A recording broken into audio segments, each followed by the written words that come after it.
ئەمە ناوچەی پێنجوایە لە ڕۆژئاوای شاری قەندەهار. سەراج ئەحمەد ئەفغانماڵ خەریکی پاکردنەوەی مینەکانی سەرڕێگایە لە ناوچەیەکی ژێردەستی تالیبان کە بەم دوانەیە هێزەکانی حکوومەت گرتوویەنەتەوە.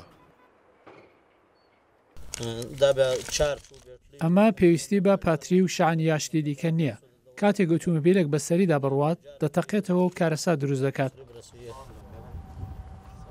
ئەفغانماڵ زیاتر لە 10,000 مینی پوچەڵ کردوێتەوە وەک یەک لە شارەزانی سەرەکی وڵاتەکەی لە پوچەڵکردنی مین وا باوەڕ دەکرێت ژیانی هەزاران کەسی ڕزگار کردی بێت.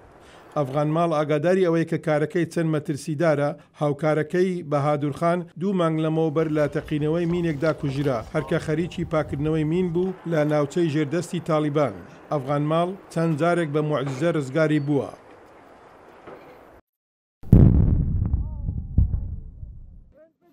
بەڵام نورزیای 12 ساڵان وا بەخت یاوەری نەبووە. تەنیا چەند سەد کیلۆمەترێک لەو شوێنەی کە ئەفغانماڵ مینەکانی پوچەڵ دەکرد، نورزیا لە نێزیک ماڵەکەی لە هەرێمی نەنگەهار پای لە مینێک نا.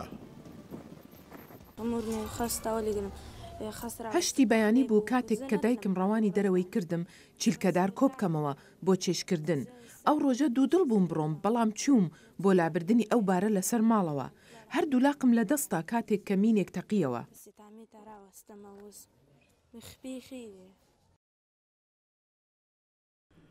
دەستگایەکی خێرخوازی نێودەوڵەتی 2 لاقی بۆ نورزیا دروست کرد تا پێیان بڕوات و یارمەتی بۆ دایک و باوک و خێزانەکەی دابین بکات. بەڵام غەمبارە ناتوانێت هیچی تر بڕواتەوە خوێندنگە کەەوە بۆتە مایەی ئەوەی لەوانە تووڕە بێت کە مینەکەیان داناوە.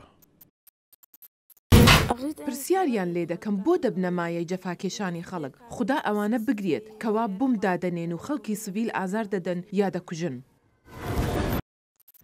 هەموو ڕۆژێک باوکی قاچە سازکراوەکانی بۆ دەبەستێت. نورزیا ئومێدی ئەوە دەکات ڕۆژێک ببێتە دکتۆر، دەڵێت بەڵام ئەو ئومێدە بۆ ئێستا ڕاگیراوە.